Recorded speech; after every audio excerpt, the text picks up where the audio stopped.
Hey guys, আসসালামু আলাইকুম। আমি সুমন আঁখি। তোমরা সবাই কেমন আছো? আলহামদুলিল্লাহ, আমি আল্লাহর রহমতে অনেক ভালো আছি।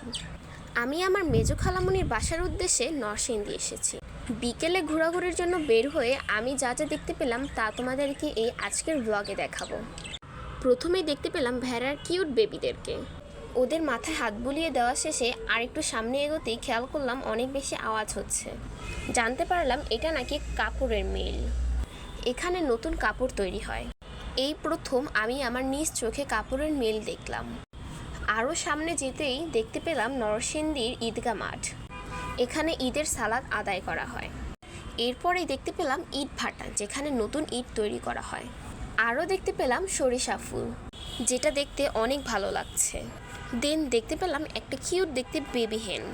ভাগ্যিস এই বেবি কিউট মুরগিটির পাশে ওর মা ছিল না, থাকলে আর আমি বেবি হেনটাকে হাতে নিতে পারতাম না।